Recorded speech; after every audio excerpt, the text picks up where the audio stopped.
वक्फ संशोधन बिल विपक्षी पार्टियों के लिए किस तरीके की सौगात लेकर के आया है। भले ही नरेंद्र मोदी इस बिल के कारण अपने कट्टर हिंदुत्व वाले वोट बैंक को सुरक्षित कर पाए, एकजुट कर पाए, लेकिन विपक्ष का वोट बैंक अब तितर बितर होता हुआ नजर आ रहा है। और वोट बैंक जब तितर बितर होगा तब होगा, लेकिन इस वक्त में उत्तर प्रदेश और बिहार के अंदर ताबड़तोड़ इस्तीफे हो रहे हैं। जरा ये इस्तीफे अपनी स्क्रीन पर देखिए, एक के बाद एक लगातार इस्तीफे की खबर निकल करके सामने आ रही है। एक के बाद एक इस्तीफे दिए जा रहे हैं। कोई अपने घर के आगे की नेम प्लेट उखाड़ करके फेंक रहा है, कोई वीडियो जारी करके इस्तीफा दे रहा है, कोई कह रहा है कि नीतीश कुमार ने धोखा किया। वहीं आरजेडी की तरफ से निशाना साधते हुए नीतीश कुमार को संघ की शाखा वाली ड्रेस में दिखाया गया है और नीतीश कुमार को लेकर के आरजेडी ने ट्वीट किया बाकायदा। और आरजेडी ने ट्वीट करते हुए लिखा कि आरएसएस सर्टिफाइड मुख्यमंत्री चिटीस कुमार, नीतीश कुमार को चिटीस कुमार यानी चीटिंग करने वाला आरएसएस सर्टिफाइड मुख्यमंत्री करार दिया है आरजेडी की तरफ से। लेकिन खबर इतनी भर नहीं है, खबर वाकई जो महत्वपूर्ण हो गई अब, और केवल बिहार की बात नहीं है, बात अब उत्तर प्रदेश की भी हो रही है। क्योंकि उत्तर प्रदेश में तमाम लोगों को लग रहा था, नेताओं को लग रहा था कि पहले बिहार के अंदर होने दीजिए, बिहार में इसका असर चेक करेंगे। अगर बिहार के चुनाव में इसका असर दिखाई दिया, लोगों में नाराजगी दिखाई दी, तो बिहार चुनाव के बाद में हम पलटी मार जाएंगे। लेकिन उससे पहले ही उत्तर प्रदेश में धमाके होने शुरू हो गए। उत्तर प्रदेश के अंदर भी जयंत चौधरी को टाटा बाय बाय कहना शुरू कर दिया है। उत्तर प्रदेश से भी खबर निकल करके सामने आ रही है, यहां पर भी इस्तीफा हो रहा है। जयंत चौधरी की पार्टी में बगावत विभाग का इस्तीफा। मेरठ में शाहजेब रिजवी बोले, मुसलमानों से खूब वोट लिए, वक्फ संशोधन पर विश्वासघात किया। तो विश्वासघात का आरोप यहां पर जयंत चौधरी पर लग रहा है और जयंत चौधरी इसका क्या जवाब देंगे। जयंत चौधरी ने नमाज को लेकर के एक ट्वीट किया था, उसके बाद में वक्फ को लेकर के उनकी तरफ से कोई प्रतिक्रिया निकल करके सामने नहीं आई है।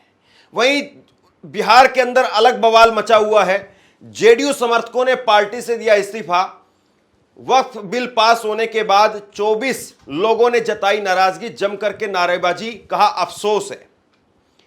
7 नेताओं ने इस्तीफा दे दिया है। वक्फ बिल का विरोध 7 मुस्लिम नेताओं ने जेडीयू छोड़ी। कहा मुस्लिम मुख्यमंत्री ने भरोसा तोड़ा। डिप्टी सीएम बोले कानून नहीं मानने वाले देशद्रोही हैं, पाकिस्तान जाए। अब भाजपा का अलग ही सिस्टम काम करता है। भाजपा का सिस्टम जिस तरीके से काम करता है वो पूरे देश को पता है। लेकिन लगा था कि शायद इस बिल को लेकर के भाजपा थोड़ी सी नरमी बरतेगी, क्योंकि बिहार के अंदर चुनाव है। कम से कम एक तरीके से भाजपा उन नेताओं के जले पर नमक छिड़कने का काम कर रही है जो नेता इस्तीफा दे करके जा रहे हैं। क्योंकि उनका सबसे बड़ा आरोप यही है कि मुख्यमंत्री ने विश्वासघात किया और मुख्यमंत्री बैसाखियों पर होने के बावजूद नरेंद्र मोदी को मुसलमानों के प्रति एहसास नहीं करवा पा रहे हैं और उल्टा भाजपा के नेता जले पर नमक छिड़कना जैसा काम कर रहे हैं। भाजपा के डिप्टी सीएम विजय सिन्हा वो कह रहे हैं कि बिल को जो नहीं मानेगा वो देशद्रोही है, वो पाकिस्तान चले जाए। और इनकी भाषा में और अमित शाह की भाषा में कोई अंतर नहीं है। यानी अमित शाह ने जो कुछ कहा था राज्यसभा के अंदर, उसको हूबहू बिहार के अंदर उनके नेता उतार रहे हैं। विजय सिन्हा ने कहा कि यह पाकिस्तान नहीं है, हिंदुस्तान है, जहां संविधान का शासन चलता है। नरेंद्र मोदी की सरकार में कानून का पालन कंपलसरी है। जो लोग संसद में पास हुए कानून को नहीं मानेंगे वो देशद्रोही हैं। ऐसे लोगों की तुरंत गिरफ्तारी होनी चाहिए। आगे उन्होंने कहा कि जो संविधान और संसद में पारित कानून को नहीं मानेगा उसे जेल जाना होगा। संविधान एक संवैधानिक संस्था है, उसका सम्मान हर नागरिक का कर्तव्य है। इसके बावजूद यदि कोई संस्था या व्यक्ति उस पर भरोसा नहीं करता है तो वह राष्ट्र हित में नहीं हो सकता है। सबसे बड़ा सवाल तो अभी यही बना हुआ है कि क्या वाकई भाजपा ने संविधान का सम्मान किया है या नहीं किया है, या भाजपा ने संविधान के अंदर दिए गए मौलिक अधिकारों का उल्लंघन तो नहीं किया है, जिसको लेकर के सुप्रीम कोर्ट में याचिका लगाई गई है। सुप्रीम कोर्ट में बाकायदा वक्फ संशोधन बिल को लेकर के याचिका लगाई गई है और कहा गया है कि इससे भारत के लोगों के अधिकारों का हनन हुआ है, जिसमें संविधान के अनुच्छेद 19, 25, 26 का हवाला दिया गया है। लेकिन भाजपा के नेता हो चाहे नीतीश कुमार के नेता हो, इसको लेकर के अभी भी बाज नहीं आ रहे हैं। और नीतीश कुमार की तरफ से चाहे लल्लन सिंह हो चाहे संजय झा हो, जिस तरीके से उन्होंने प्रतिक्रियाएं दी हैं, उससे जेडीयू के बहुत सारे नेताओं को लगता है कि वाकई इन्होंने हमारे जले पर नमक छिड़कने का काम किया है और इस पार्टी के अंदर अब हम नहीं रह सकते हैं। सीएम नीतीश कुमार के करीबी जेडीयू एमएलसी गुलाम घोष भी इस बिल का विरोध कर रहे हैं। उन्होंने कहा कि बीजेपी की सरकार हमेशा मुस्लिमों के खिलाफ ही काम करती है। इस बिल के जरिए वक्फ बोर्ड की जमीनों को छीनने की कोशिश की जा रही है। वक्फ के पास में जो जमीनें हैं, उससे मुसलमानों की भलाई के लिए कई कार्यक्रम चलाए जाते हैं। बिहार में वक्फ की जमीन पर कई आवासीय विद्यालय बनाए गए हैं जहां छात्र पढ़ते हैं। केंद्र सरकार ने पहले मौलाना आजाद फाउंडेशन का स्कॉलरशिप बंद किया, उसके बाद में अल्पसंख्यकों के लिए बजट में कटौती की। मुसलमानों के लिए केंद्र सरकार ने पहले 3 तलाक, घर वापसी जैसे नियम बनाए। सिर्फ मुसलमानों में ही सुधार की जरूरत नहीं है, देश भर में 7 लाख एकड़ वक्फ की भूमि पर केंद्र की नजर है। तो यानी नरेंद्र मोदी इस 7 लाख एकड़ जमीन को हड़पना चाहते हैं। कुल मिलाकर के इस बात को कहते हुए भाजपा के नीतीश कुमार के नेता यहां पर नजर आ रहे हैं। अब सवाल यही है कि क्या वाकई नीतीश कुमार ने पूरी तरह से सरेंडर कर दिया है, या नीतीश कुमार विरोध की इन आवाजों को भी सुनने का काम करेंगे, या नीतीश कुमार को फर्क ही नहीं पड़ रहा है कि कौन क्या कह रहा है। बिल के खिलाफ कानूनी लड़ाई लड़ेंगे। हमने नीतीश कुमार और चंद्रबाबू नायडू को अपने सुझाव दिए थे। लोकसभा में जिस तरह से सभी ने अपनी बात रखी, उसमें सभी लोग नंगे हो गए। तो गुस्सा भयंकर है, नाराजगी बहुत हद तक वाजिब भी है, क्योंकि जाहिर सी बात है, चाहे नीतीश कुमार हो चाहे चंद्रबाबू नायडू, एक बार भी उन्होंने सार्वजनिक तौर पर अपनी तरफ से इसको लेकर के सफाई पेश नहीं की। हाँ, ये बात सही है कि नीतीश कुमार के नेता हो, सांसद हो, या चंद्रबाबू नायडू के सांसद हो, उन्होंने संसद में अपनी बात जरूर रखी, लेकिन पार्टी का शीर्ष नेतृत्व उन्होंने पब्लिक के बीच में आकर के सार्वजनिक तौर पर इस बिल को लेकर के कुछ नहीं कहा। तो इसका मतलब क्या समझा जाए? इसका मतलब यही कि वाकई नीतीश कुमार ने और चंद्रबाबू नायडू ने धोखा दे दिया है।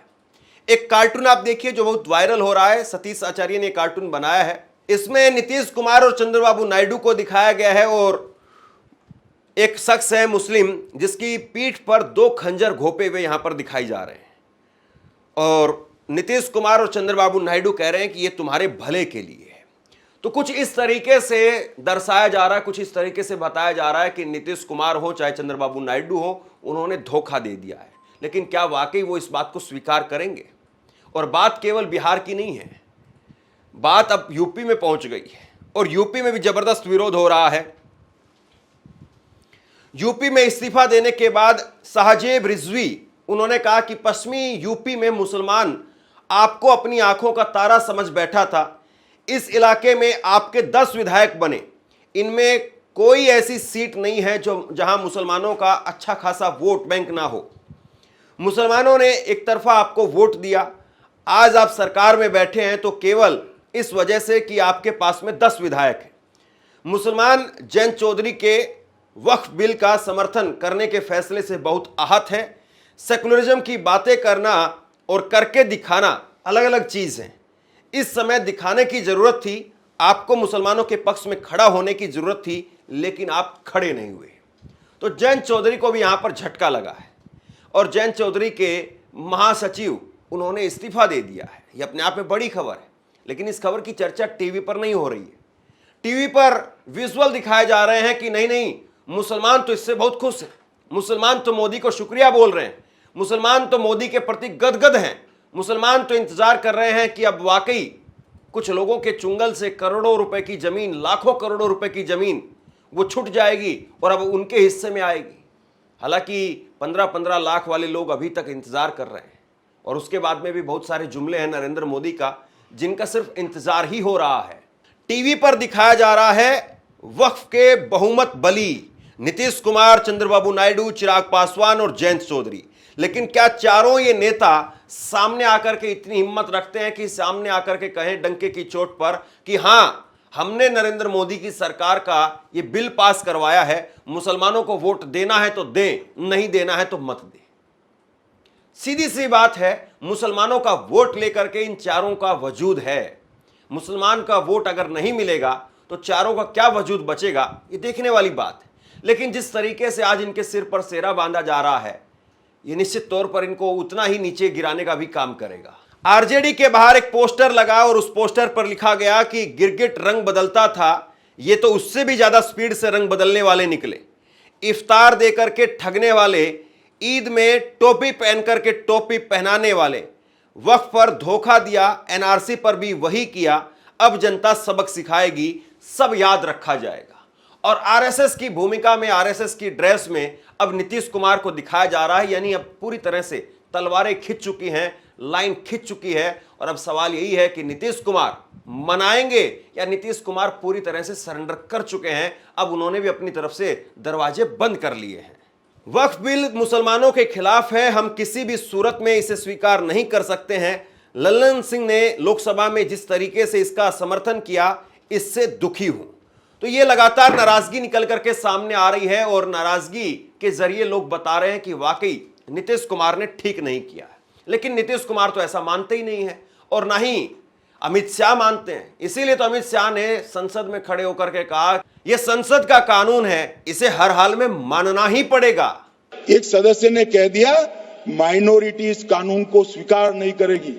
क्या धमकाना चाहते हो भाई?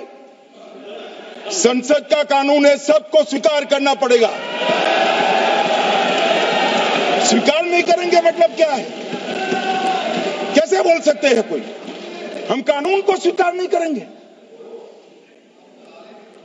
एक कानून भारत सरकार का है, हर एक पर बंधन करता होगा और इसको स्वीकार करना पड़ेगा। अमित शाह का इतना ठसक दिखाना या अमित शाह की इतनी हेकड़ी दिखाना क्या सही है? टेक्निकल तौर पर अगर आप देखें तो भारत में कोई भी कानून बनता है, ऑटोमेटिक वो कानून भारत के सभी नागरिकों पर लागू हो जाता है। लेकिन आप गृह मंत्री हैं, आपका काम सामंजस्य बनाना है, आपका काम लोगों को साथ में लाना है। आप इस प्रकार से अगर भाषा बोलेंगे तो फिर क्या वाकई सब साथ में आएंगे? और क्या आपकी भाषा ये नहीं दिखाती है कि आप सत्ता के अहंकार में हैं? वरना आप बताइए कि क्या ऐसी बात आप दूसरे मुद्दों को लेकर के कह सकते हैं या दूसरे धर्म के लोगों के लिए कह सकते हैं? सोचने वाली बात है। लेकिन अब सोचना नीतीश कुमार को है और सोचने का शायद वक्त भी नहीं है। अब तो ठप्पा लग चुका है। अब तो शायद ये देखने का वक्त है कि नीतीश कुमार का इससे कितना नुकसान होता है और नीतीश कुमार इसकी कहां से भरपाई करें। क्योंकि अब उनके पास में भरपाई अगर नहीं हो पाएगी तो नीतीश कुमार की कुर्सी ऑटोमेटिक चली जाएगी। नीतीश कुमार अभी 43 सीटों पर है और सब जानते हैं कि पिछली बार 43 सीटों के पीछे कहीं ना कहीं चिराग पासवान थे और इस बार 43 सीट भी बचेंगी या 23 सीट आएंगी या उससे भी नीचे चले जाएंगे, ये देखने वाली बात है। क्योंकि एक तरफ प्रशांत किशोर है, एक तरफ वक्फ का कानून होगा जिसको लेकर के मुसलमानों की नाराजगी है। तो सवाल अब इस बात का है कि नीतीश कैसे अपनी नैया को पार लगाएंगे या बीच मझधार में अब नीतीश कुमार का जहाज डूब जाएगा। आप क्या सोचते हैं? नीचे कमेंट बॉक्स में लिख करके जरूर बताइए। इस वीडियो को शेयर कीजिए और इसी तरह की तमाम खबरों के लिए ऑनलाइन न्यूज़ इंडिया को सब्सक्राइब कीजिए। बहुत बहुत धन्यवाद।